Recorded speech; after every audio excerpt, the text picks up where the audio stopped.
Welcome back to the Witch's Way podcast. I'm Kat. And I'm Jamie. And tonight we are talking about creating your own magical traditions. Your very own. And this is going to be an easy breezy cover girl kind of conversation. This is not going to be, well, it might be life-changing because this is about giving yourself permission to create your own practice and traditions and pretty much saying fuck what everybody else is doing and saying. Because, I think that can be really freeing. Yeah. We're going to get into it more. Creating your own magical traditions. Yeah. If there was nobody else showing you the way, if there was no social media and no witchcraft books, and you wanted to bring more magic and into your life, more whimsy too. I think whimsy and magic, and whimsy, and like the spiritual joy. aspect of witchcraft. You know, what practices? What would you do? What's the first thing that comes to your mind? Yeah. Forget everything you've heard or read or seen online. Yeah. You know what? I've been seeing this app come up in my reels that is a test that you take to see what kind of witch you are. Nebula. And what your heritage is. Like, are you a real witch or do you have ancestral? You know, like, are you a real witch? Do you come from the bloodline of witches? Like, does that matter? It infuriates me. It makes it sound like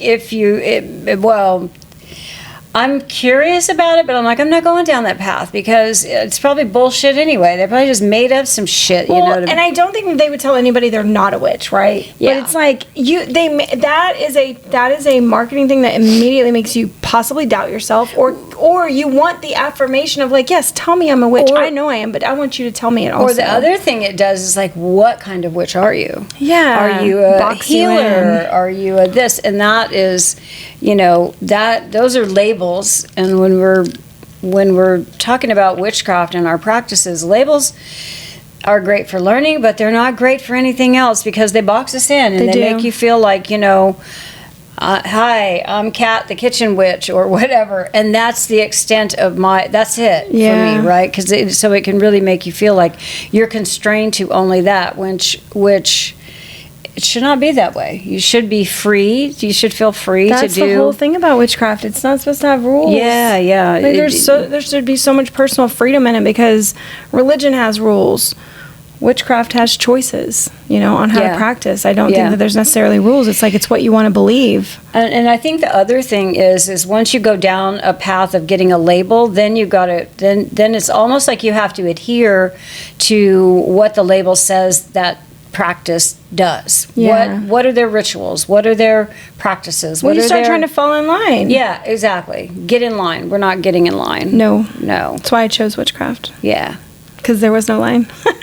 We make our own lines, and it's the line that's just going. Or we make our own circles. Or it's going, the line is going up to our higher elevated self, and, or it's the line that we're following that takes us on the path of discovery and experimentation. Yes, it is not the line of following others. I think that I look at books and I look at social media accounts and even mine and Kat and Jolene's own practices. We all do different things. We are a coven of 3 and we have lots of good witch friends, and we appreciate, honor, and respect everybody and how they decide to do their own practices. And we're really excited to talk about what new things we've tried or how we did this, or like, but most of the time it's not like, well, what did you use? Well, what did you know that has an association with blah, blah, blah, blah. No, we're just like, oh, that's great. And it's about how they felt about their, ritual or spell or whatever they did. It's like being excited about it. That's the real magic. It's not like, oh, what spell did you follow? Where'd you get it from? Oh, you found one on Reddit? Oh no, that can't work. It's just shit like that where you're just opening up for judgment that you don't need. You don't need that in your life. So, speaking of practices, I had a witch friend visit me on Saturday.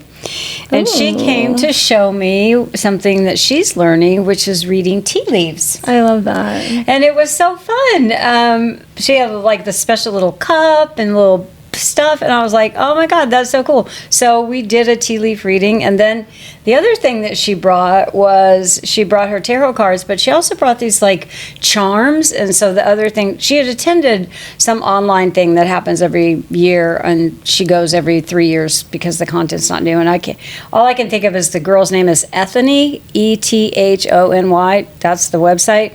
She does these online things. So anyway, one of the classes that she took online was this tea leaf reading class, and then the other one was tarot and runes together, or not runes but charms. So you read tarot cards, pull tarot cards, but then you also use these charms that, of course, there's like 100 of them, and you'd like drop them, and so it was like this cool way of this like enhancement to reading, like another level of, if you will, of, I like it, of tarot. Well, it's like pulling another card for clarifying. You have your clarifying cards, and just adding another layer to our practices. And there's no rule book for that. And I think that that's what the reason why I named this is like creating your own magical traditions, is because there aren't any rule books unless you decide to follow a group who then initiates you, and then you follow their rules because you want to, and then you can take that and go do what you want, most likely, because there's still free will in this. It's not like there's a one all be all, fits all sizes. And I've talked about how that's the hardest thing in witchcraft, is figuring out your own path, because it's not going to be the same as anybody else. Curse, it is, absolutely. It's definitely it's a double-edged sword for sure. It's not like going to college and getting all your courses assigned and then you graduate with a degree. Now you have a degree. Yeah. And everybody knows, they're like, oh, you got a degree in that. Cool. Awesome. So they know what you studied. Right. With witchcraft. Witchcraft is way more personal. Yeah. And that's what we're going to talk about tonight. Okay. Really just how personal it is. Yes. So I think the first thing that I want to address, because I didn't hear this when I was growing up with my practice, is that, lineage means whatever you want it to mean. If you want to find meaning in the fact that people before you might have practiced, I think it's really cool when we find out that we had healers in our family or people who were extra sensitive. I think it's really cool, but that is not required. You do not need to know about that in order to be a witch. In order to practice any kind of witchcraft, in order to have a spiritual practice, like you could be the breaker, of the cycle of all the super stern religious people who followed everybody else's ways. You could be the one that breaks that cycle if that's what you know about your family. So your magic doesn't need a lineage, and like we just said in the intro, it doesn't need a fucking label either. You don't have to call yourself anything. You don't even have to call yourself a witch if you don't want to. It's just whatever you want to practice. So that seems to be a big thing, that lineage thing where, and I think it's a marketing. Did you mention marketing? You think it's like a marketing ploy to get you to buy the apps to find out, what your ancestry was, and if you come from a line of witches. Well, we probably all do, because we all came from the ancients, and the ancients had practices that in their day was not called witchcraft. They were called wise women, because they did the healing, and they went out and got the herbs they knew the herbs that grew in their areas, and they knew how to make medicines out of them and use them for healing and stuff like that. That's what eventually they were called witches. Yeah. And then they were burned at the stake for it, or tortured, or whatever, killed for it, some of them. So, I mean, what does that get you if you knew that your great grandma was the village wise woman, Okay. Well, and I want to bring up a point that is more spiritual than it is witchcraft. So this is in my own beliefs. Ultimately, in my belief, in my practice, we are souls inhabiting bodies, right? So even though this body has a lineage of people that it had to come before us, and all the women, I don't see myself as like my soul is connected to those people before me necessarily. I was probably in a different family at a different time and doing something else, being part of a different lineage. So lineage to me is just like, oh, okay, that's great. If it's people around you that can influence you, and, you get something from it, or it pushes you in the opposite direction and helps you be the breaker of I almost want to say breaker of chains, but that's Khaleesi. Yeah. Well, but they were chains. Yeah. I mean, when you think about how religion constrained people with their rules. But that's all women, right? So I just feel like women, being a woman, I feel all of that. I feel all the women's lineages, all of us. Absolutely. All of the cultures and all of the women and all the shit that we've had to endure. Throughout history. I don't necessarily see us with our name and maternal and paternal sides looking at it like I need validation from those sides. No, the fact that I chose in this life to come back and be a woman during this time connects me to all the women that come before me. And that's how I choose to see my lineage, is that my soul chose to be a woman in this lifetime to make and break certain things. And that's how I see the lineage thing, is that I'm a soul, and maybe my last lifetime was like, I don't know, 250 years ago. And I'm sure that our bloodline, your bloodline could have been somewhere on the planet, but maybe not yet. I don't know. And I wasn't a part of it, or I was. I don't have to be. I don't think we get born back into the same patterns.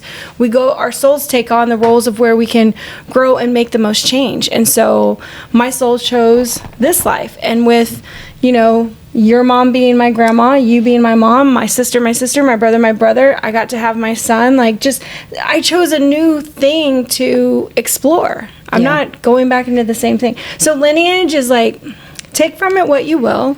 But if you were born a woman in this time, you were born to come here and break some shit up and to change things and to make your own path. And if you've got women that were already doing that before you started your practice, fucking awesome. Embrace it all. But if you have a sisterhood of witches that you guys have no relations and you're strong as fuck, yes, embrace that. Because that's usually your chosen family, instead of just your lineage. Although I love you, Mom. You're my lineage, I know. I'm not negating that. I still love you and all you have. I knew that without you saying it, but thank you for confirming. Yes.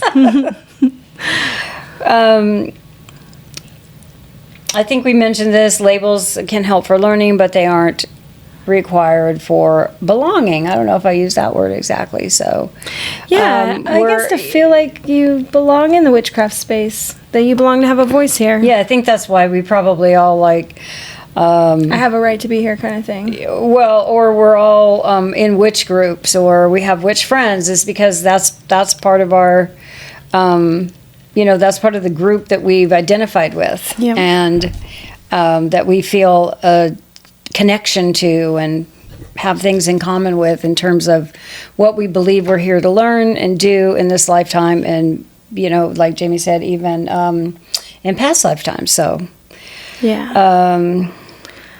I just think having I almost want to say you get to choose. If nobody's ever told you before that you get to choose, you really do.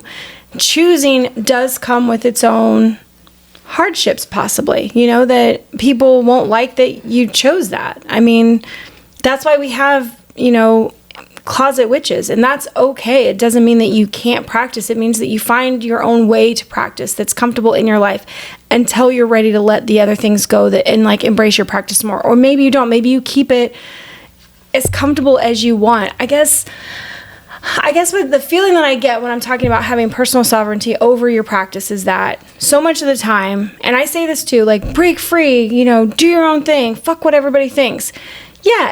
Yes, that would be great, right? But then we may end up with no support system, and that may put us in a really bad place. And you have to kind of bide your time before you actually are able to live in your full witch mode. I don't think most of us get to do that until we get older and we are more secure, and we have, we know we're not going to lose our independence.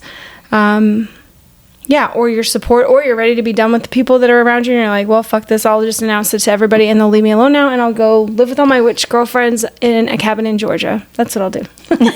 Next to a mountain and a river, and we'll just grow our own food and hibernate in the wintertime. It'll be great.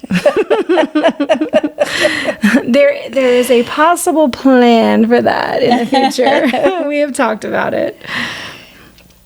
So the magic is not in the titles. It's not in the lineage. It's not in other people validating you. It's not in the labels. That's it. You don't have to choose. It's not in the stuff. It's not in the stuff. It's especially not in the stuff. It's in the practice. It's in the the way that you work on yourself, the way that you show up authentically for yourself, for your practice. It's in the things that you decide to do. I really liked what you were saying at the beginning, where it's like, if there was nobody else around, like, to show the Instagram profiles and the, you know, the YouTube and all the teachings and all the books. Yeah. Like, what would you bring into your practice? What would you do with your magic? How would you speak to the universe, you know, about your wants, desires, and goals? What would be the little things that you would put together that would feel like a spell, that you didn't have to look up in the book of magical herbs and find out if it was the right correspondences? I don't know about you, but you know, a long time ago, I quit asking God about anything, and I started asking the universe. And this happened after I tried on, I don't know how many different religions, and just realized that, you know, that the religion wasn't for me. You know, that there were too many rules around it, and you know, one of the things that really turned me off about religion is when you guys went to the church across the street from us, across the highway, and the bullies, the kids that were like making fun of you and stuff. Oh, Mom, that was not across the highway. That was way down by Turner High School. Oh, I thought it was the one right across the highway from where we lived. Because we had to get on that bus. They would come pick us up. Yeah. And what happened was, now I got to tell you guys the story, how the last church my sister and I went to, because we did try to find answers. I knew I believed in something, but I also, there were like teen nights and like kids did stuff. Yeah, and I think you're also looking for community, yeah, you know, community connection, group sure, connection, yeah. Plus, you know, answering that question of like, what happens when I die, or where do I go from here? Why are we here? Actually, why are we here? Yeah, why are we here? Why? And, yeah, what's the purpose of all this? Because we come here and we go through a lot of shit, and the world can be a really shitty place sometimes, and it's like, why? What's the lessons that we're supposed to learn? Yeah, so it was like, okay, so what's this Jesus dude say about all this anyways? And like, well, what makes him so special? And like, well, how do you know? And I was like, it's the same, like when you're very logical, and I'm very logical, science-based. I love science. I love earth science, geology. Like, I love how things are made. The universe has made them. I see all of that, right?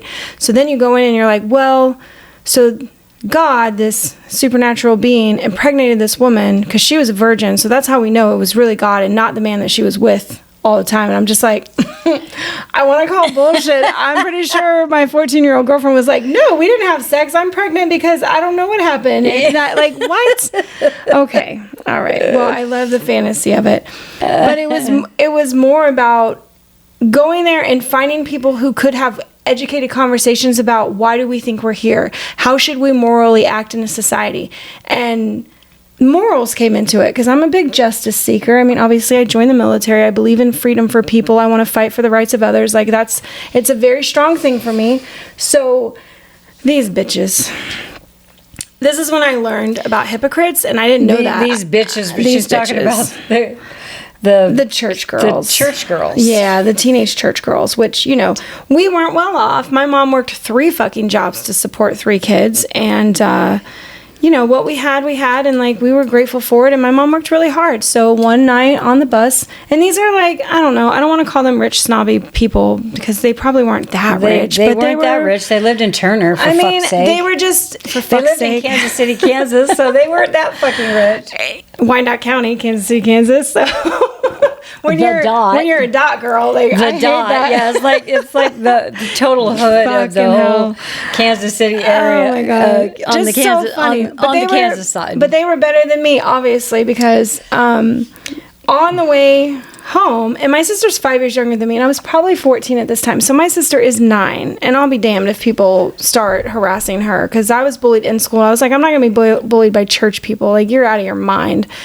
So on our way home, one of the girls said, my parents have more respect for me, that was the word, respect for me, than to make me live where they were making me live, where we lived, which actually, we lived next to KU Medical Center. We lived in a nice area. It wasn't bad. Like, we'd actually lived in hood. Over by when we lived by KU? Yes. I thought it was when we were on Dodson in the house. No, no, this was over. So I'm very comfortable in the ghetto, in the hood. I've walked through it a ton. I know how to hold myself. Like, I'm good. So she said this when we were on Southwest Boulevard. So not the best neighborhoods.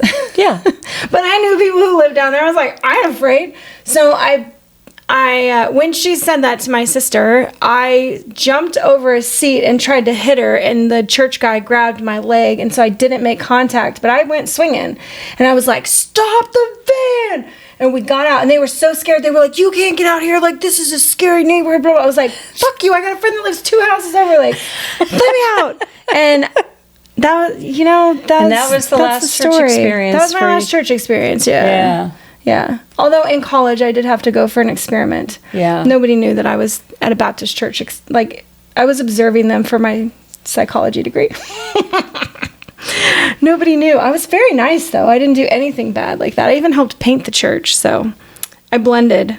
That's my church story. Why did we get on that? Because you mentioned that they were just mean about it. They were bullies, you know, and I mean, and that's what, and I think that whole attitude is pretty pervasive. If you just look at, how churches are run and how the pastors are don't you do,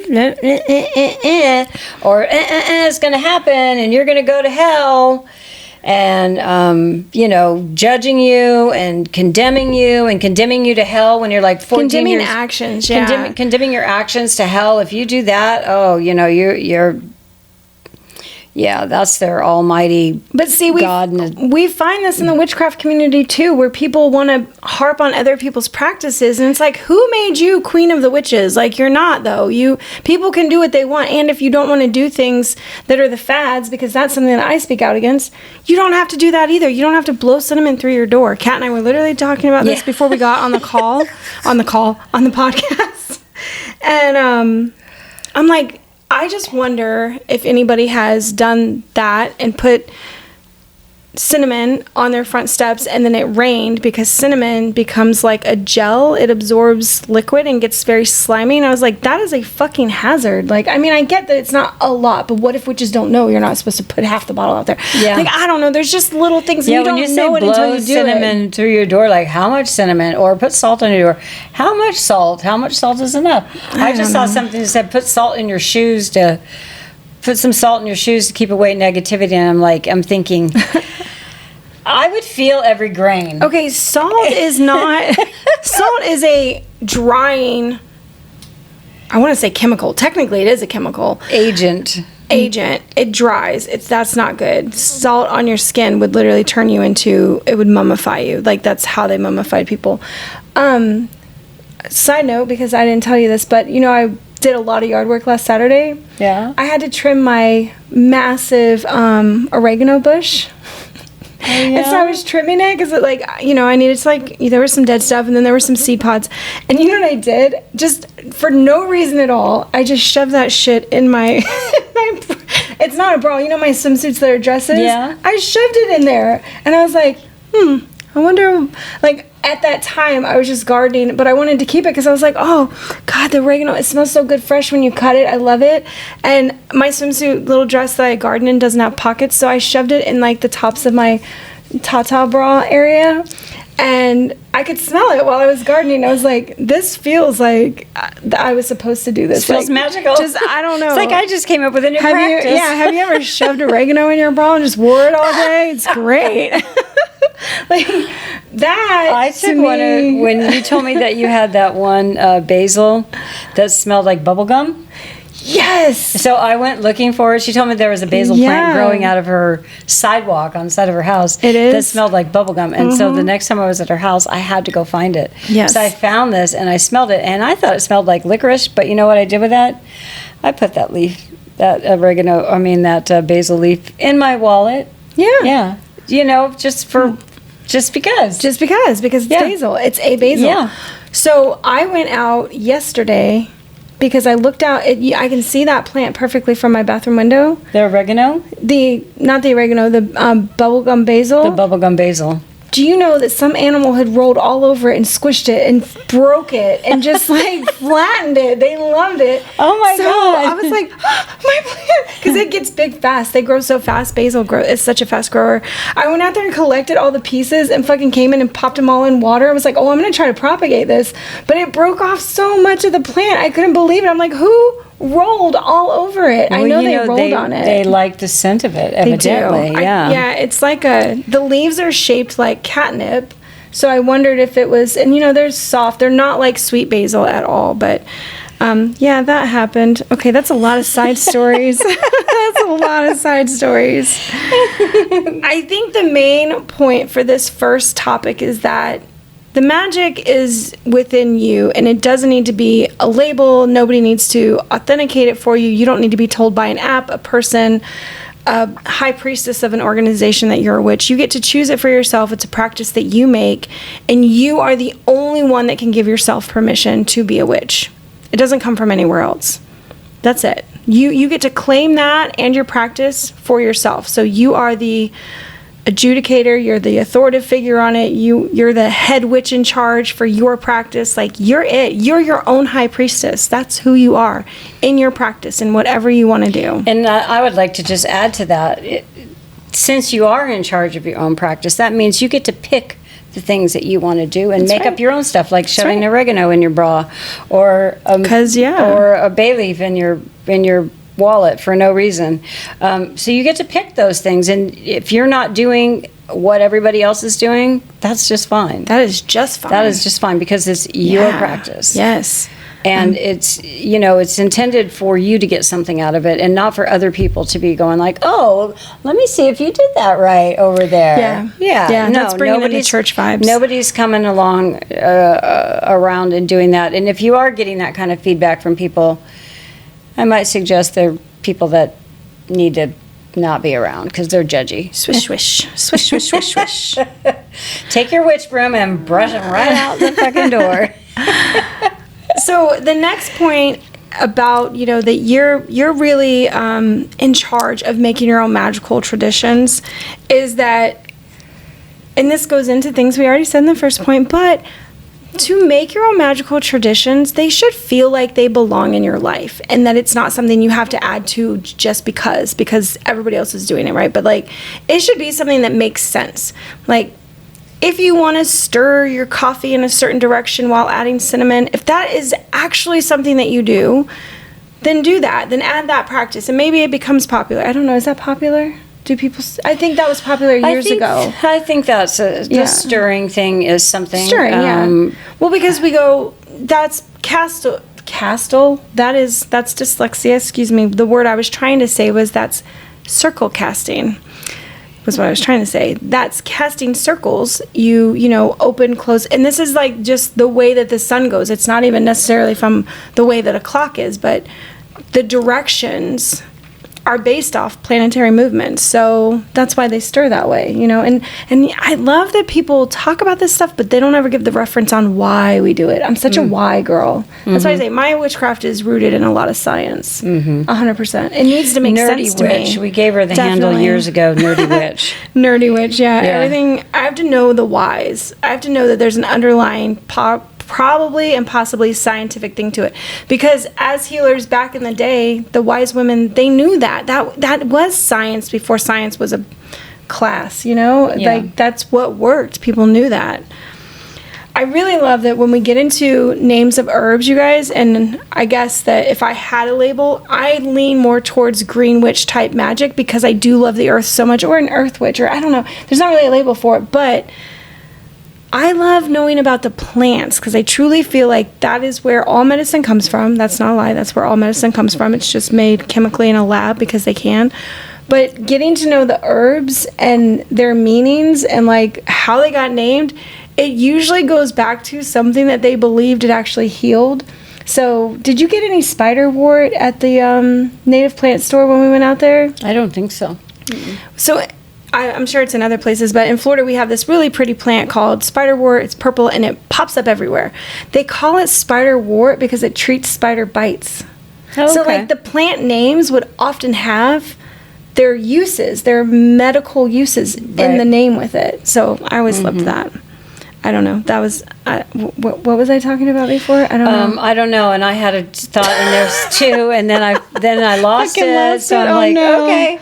All right. Well, hopefully it'll come back to me, because I feel like it was something that could have added value to this, but we'll move on. We're creating rituals and traditions in our life that are meaningful for us because they make sense in our life.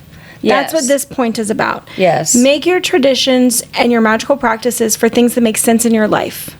because I started to say the cinnamon stirring thing. And let's define traditions, because when I think of traditions, the thing that comes to my mind is, of course, around the holidays. You have the tradition of traditional meals at holidays and things like that. So when we're talking in this context of traditions, it's more like practices. And it is. It's your practices. It's the things that you choose. Habits. It's the things that you choose as part of your spiritual journey, I guess, would be maybe a way to put it. Because, like, if you like to light a candle before you go to bed, or you journal, or those are things that help you develop into the person, or grow into the person that you want to be. Because to me, anyway, and this is my personal belief, and probably because I came to this so late, so I had spent a lot of time being a certain type of person, like resting bitch face, right? I love how her voice got higher. Certain type of person. Well, I was very I was aloof, okay, because I didn't trust people, and I just I heard something. It was after I moved here, and I was listening or reading something about my signs, and I think it was Molly McCord's book, actually, one of Molly McCord's astrology books. And I realized that I could be, it was like, part of you, if you're a Scorpio, part of you is also Libra, and part of you is also Sagittarius. So you've got those things in you, because wherever your sign is, the signs that are in front and back of it, you also, those play into your life. And I was reading about Libra, and I've always liked Libra people, because everyone that I've known, even though they can be quite flaky and irresponsible, they're also hella fun. They're always having a good time, and they're a barrel of laughs, and I thought, that's who I want to be. I want that part of my personality come out. And that's kind of when I decided to make the switch from aloof and resting bitch face and standoffish cat and stay away from me, and I don't trust people, so protection. I was in protection mode, and I still am very protective of my time and my energy and my space and all of that, but I'm just nicer about it now. And I love that. And you said that with such a nice grin on your face when you said it too. And I like that it made me nicer about that, having that revelation, and and then making the decision that I wanted to be this. I wanted to be different than what I was. That was what. So for me, that's what witchcraft is. It is me being different than what I've always been, and that makes me happy. I think that's perfect. When I chose witchcraft, I knew that it was something that felt right for me, because nothing else did.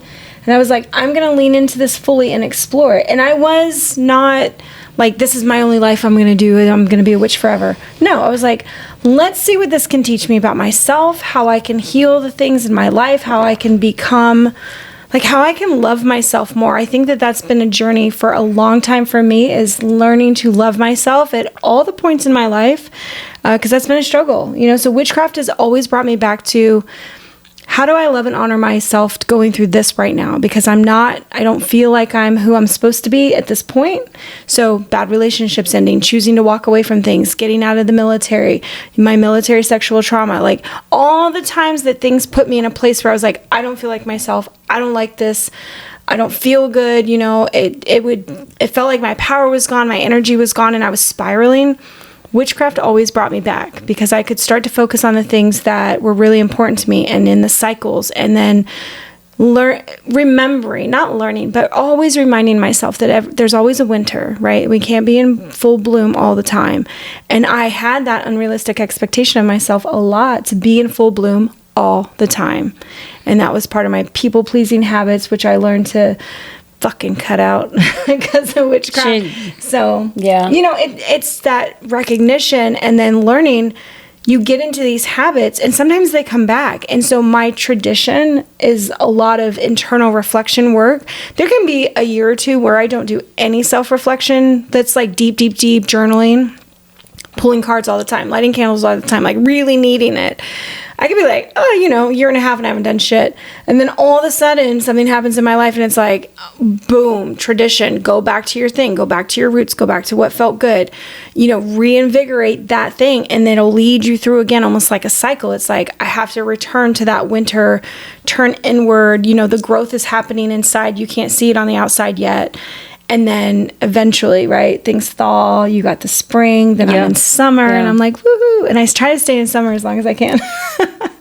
And then I had fall. So I cut everything off, and I got a little bit of wintering right now where I'm like, fuck, trying to like myself. If you guys didn't notice, I gave myself bangs today. Yep, I made a little reel about that on Instagram, but if you're seeing the video of the podcast, Jamie's got bangs, and I like them because I almost bleached my hair blonde instead, but then I just took scissors to it this morning. So. It looks really cute. I like it. I like it. I love it. It's better. I feel better already. You know what I was going to say about plants? I remember now when you were talking about like what? the plants and how the, the wise women knew, or the people of the village knew the plants and everything. Yeah. That's what I think that connects us. Also, what I thought about when you were talking about plants is like getting to know the plants and all that you were talking about. It was like, plants bring life. Plants are life. Plants so are that life. is, that like this is stuff growing up out of the earth, feeding people, sheltering them, doing all of these things. So like Healing I really feel they heal us, healing us, feeding us, sheltering, all of these things that plants do for us. I think that's just a beautiful way to connect with the Mother Earth, because here we are. All the things. So I used to be huge into craft beer, and when I was in college, you guys, actually, I took 2 electives and took beer brewing. Don't know why.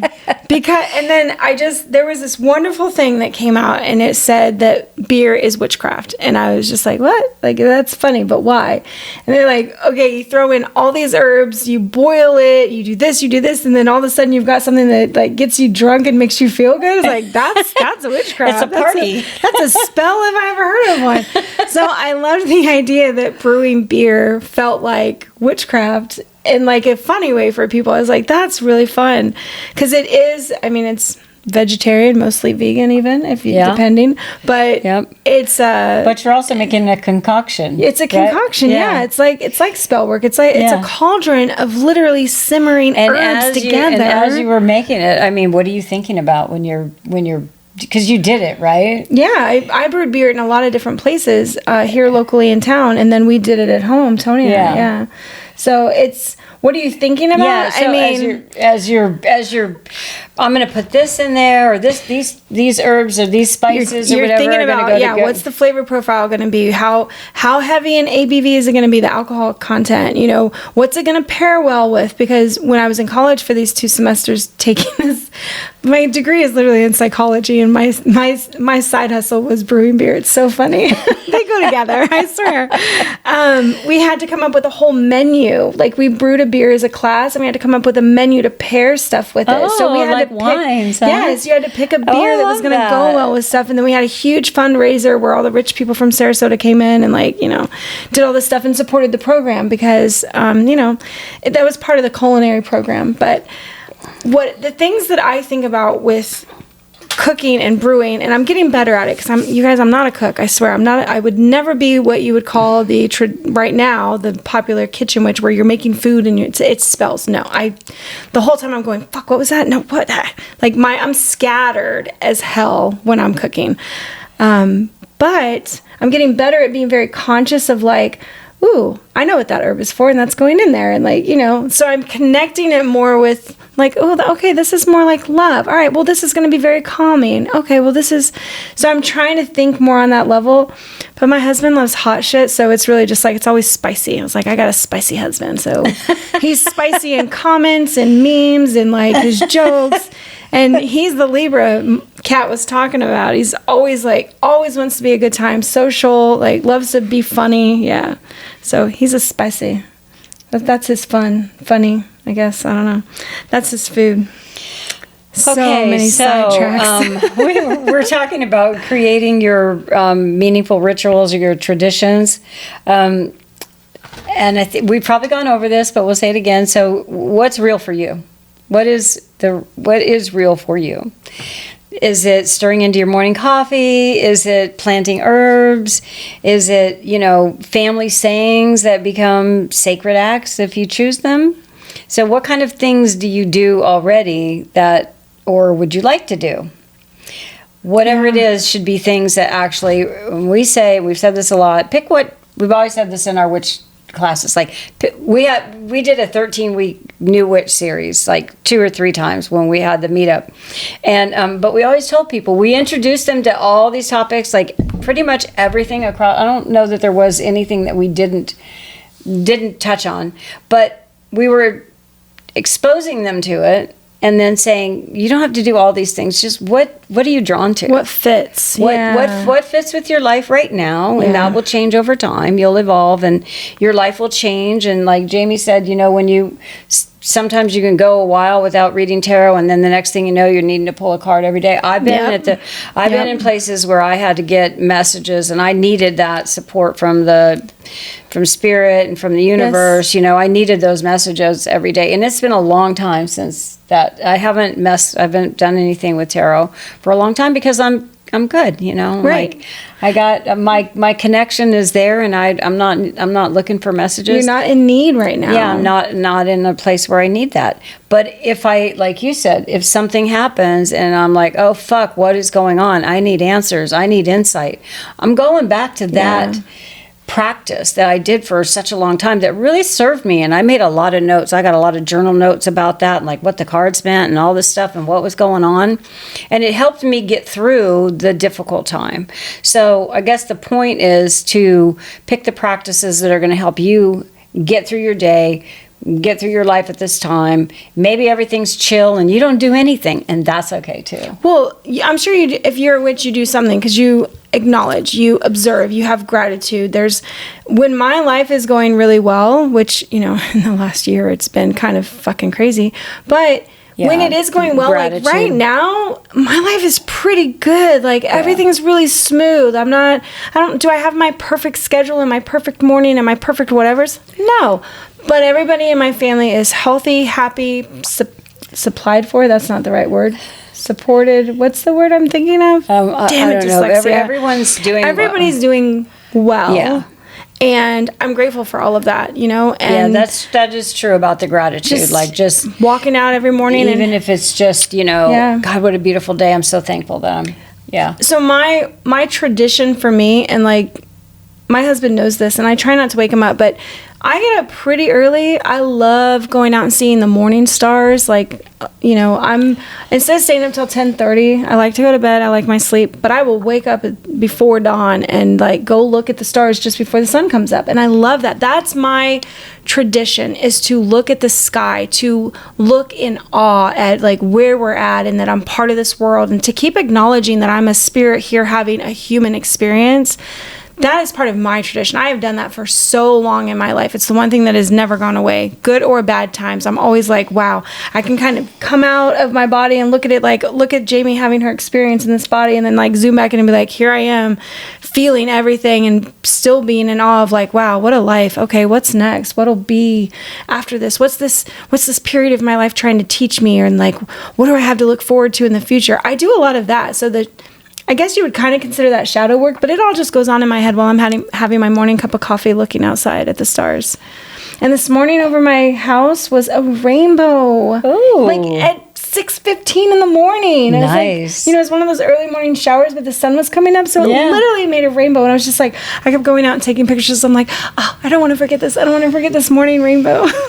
So it's little things like that where I find gratitude, and that's a major part of my practice because it keeps the sadness away, I think. For me, like being the Pisces, the feeling, the emotional, the like everything fucking sucks and hurts sometimes.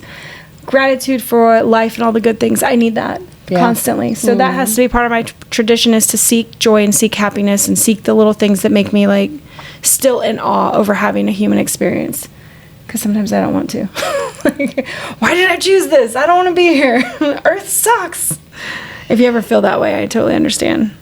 And some other things that you can do if you're looking for, and you probably already have these because we talked about like Christmas dinner, we've got these rituals and practices, so we can pull things that are part of our history as a with our family, maybe something our family's always done, and we know that our grandmother did this, and we want to make that part of our routine. So we can look to our ancestors, or we can look to our family, just our the family that's living, or the family that we know on this time around. stories about. Yeah, that we've heard stories about, that we know, we've seen pictures of. Yeah. You can make those into they can become a part of your practice and your traditions. If that makes sense for you. If it makes sense for you, yeah. If you That's want the whole them thing to. of choosing, yeah. If you want them to. And if you don't, because you have to imagine, in all walks of life, all of us having all these different experiences, I know women who were sexually abused by their family members. And they're like, I want to cut all ties and never even think about my childhood. Great. That's starting your own tradition. So you have to be ready to adjust to whatever life has given you, the hardest shit ever, and compared to like, hey, everything's been pretty good, but I'm still searching for me. Sometimes when you grow up and everything is done for you and everything's really great, you get out of the house and you try to go have your life and you're like, wow, why do I still feel empty? Like, I had this great upbringing, but I don't have anything for me. What did I choose?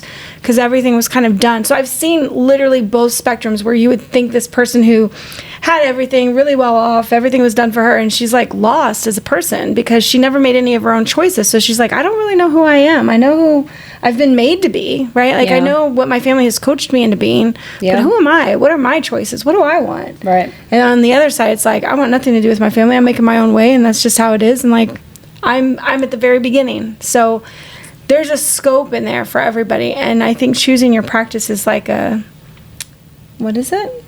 The line. I'm making a line with my hands right now. Spectrum? Spectrum. Thank you, Mom.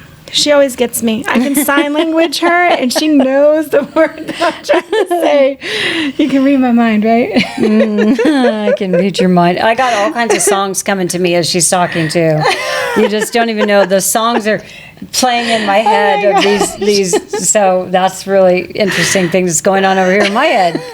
Let's see. I think it's good if you can align your traditions that you create for yourself in your practice with your values. We talked about that in our new witches class, and we also talk about that as one of the very first things in our witch school, by the way, which we don't talk about much, but we have a witch school, and you can find it at witchworkscoven.com, witchworks with an X, and you can check out our witch school. But the values that it's one of the things, like, what are your values? What do you believe? Is it okay to fill in the blank. I don't know. Is it okay to XYZ? Yeah. Whatever it is. Whatever. Do you believe in this? Do you believe this is right or wrong? Yeah. So, if you're into, if you're an activist, or if you are, an environmentalist, or, you're like, you really, really care about animals, you really, really care about the planet or whatever. So having practices that align with those, with what you value, what you see as important into this world, I think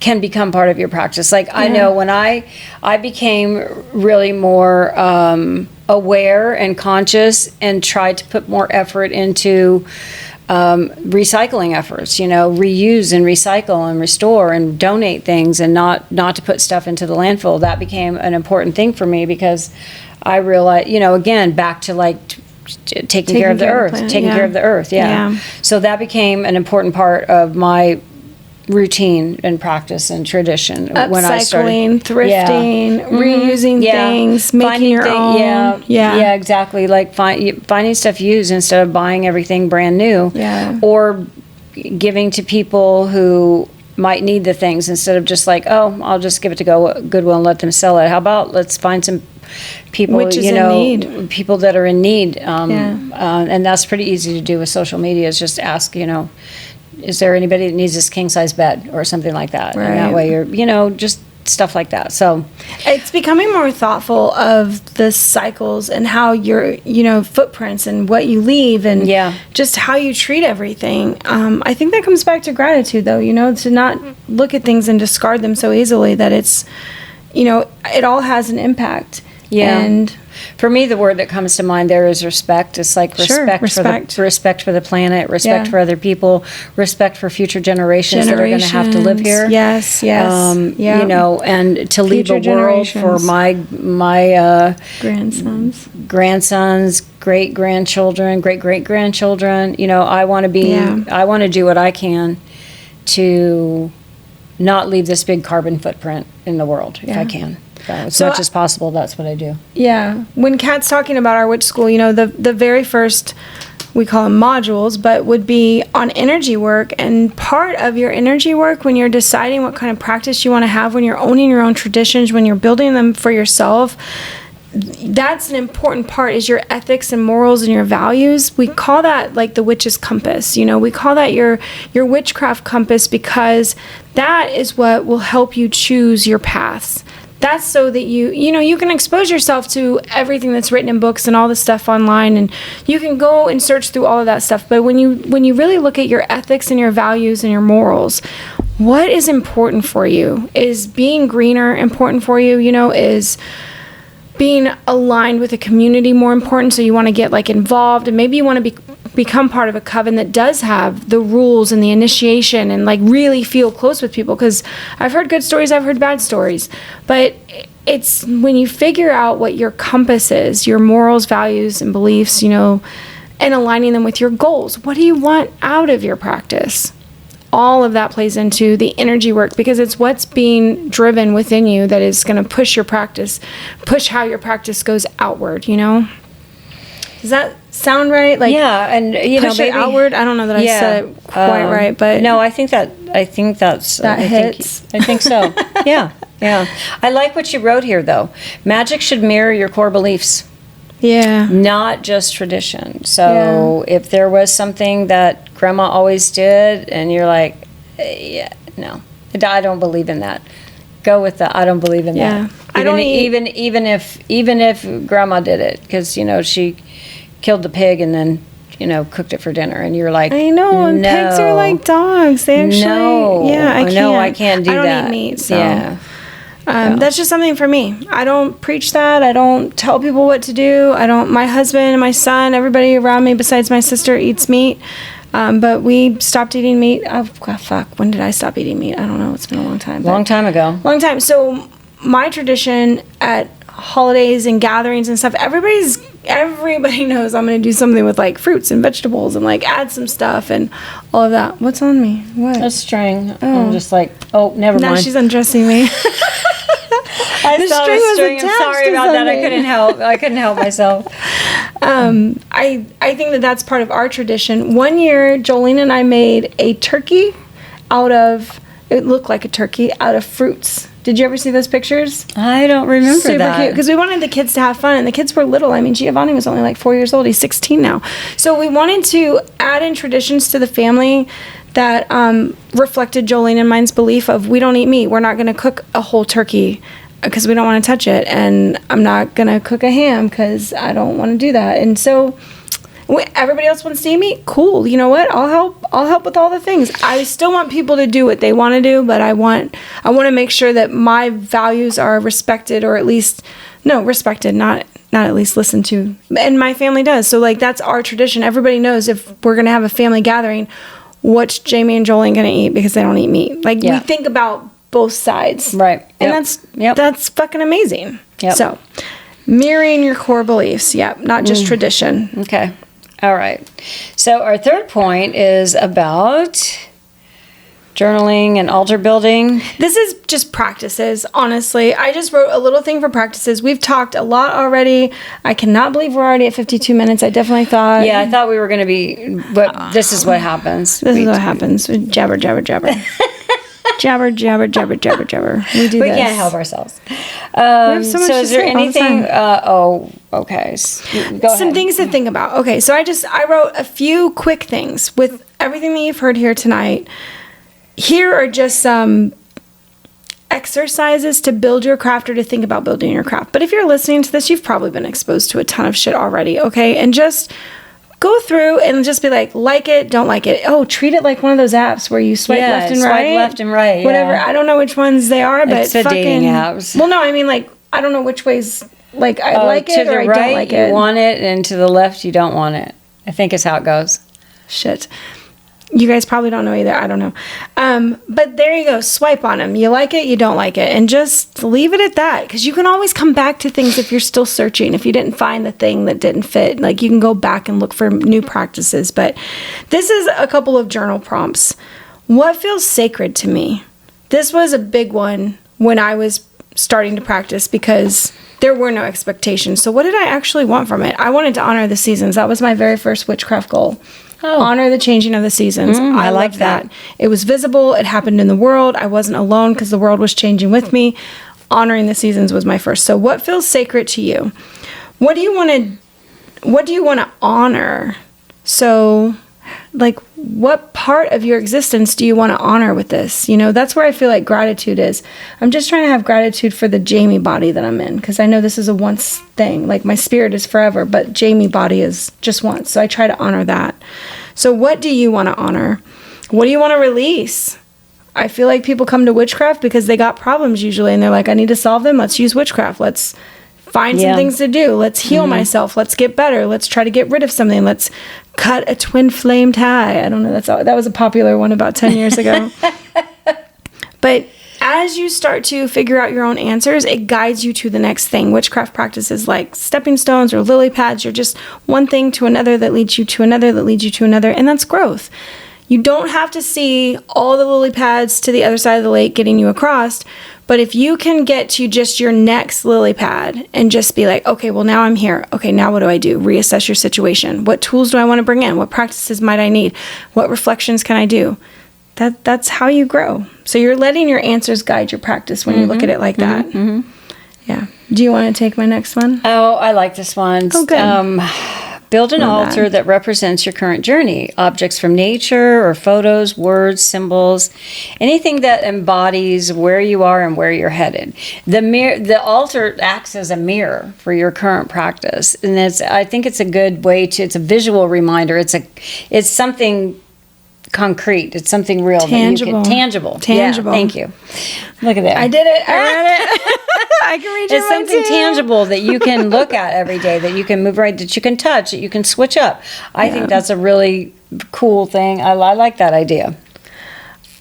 I feel like the way that you could see this in just regular girl life is, you know, when you outgrow clothes, when you're like, ooh, God, that was so 2003. You know, I just put a pair of pants into the, and because I thought, I'm never going to wear these again. I'm 67 almost years old. So there's just like, whatever I think it is. These ripped up jeans are pretty much like in my past. Yeah. Like somebody else will be able to use these. Right. But not me.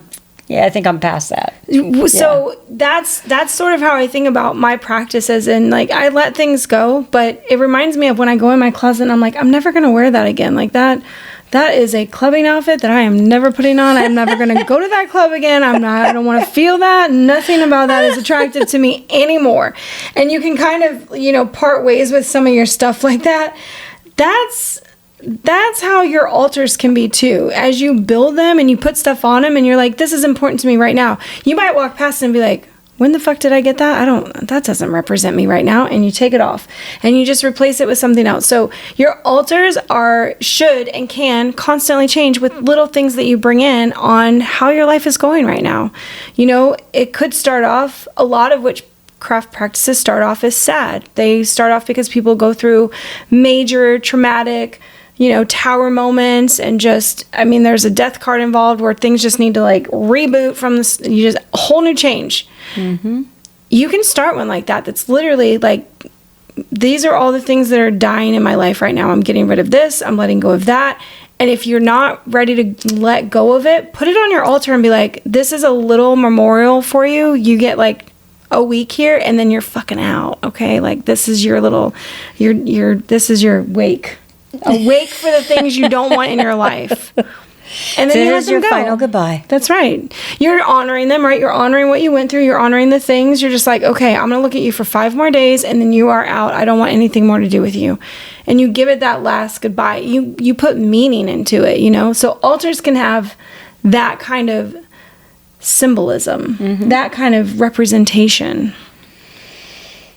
The last one is a living practice, encouraging change. If you are staying the same, something is wrong. You should be changing. Your seasons of your life should bring a new change. Things should be going along. If it's all super complicated and fucked up, you are not on your right path. Look for ways around that, but that's a whole nother podcast. As you grow, let your journal and your altars shift with you. That's what I was just talking about. Like you can change things out so that it fits your current situation. I feel like that's just a reminder that our path is alive and not predestined. We get to make choices. So, you're not in a fixed location. You're not a stationary object. You are living a life. And because of that, you need change. Change, growth, trimmings, seasons, winters, falls, springs, and summers. That's it. All the things. We love you guys so much. And thank you for being with us tonight for creating your own witchcraft traditions and practices. Make sure that they're for you. Don't let anybody tell you need to be doing something. Make sure it has meaning for you and that you want to do it. And if you just want to try shit out and then never do it again, that too is okay. Absolutely. It's all up to you. All right. See you guys next time. Bye, witches. Bye.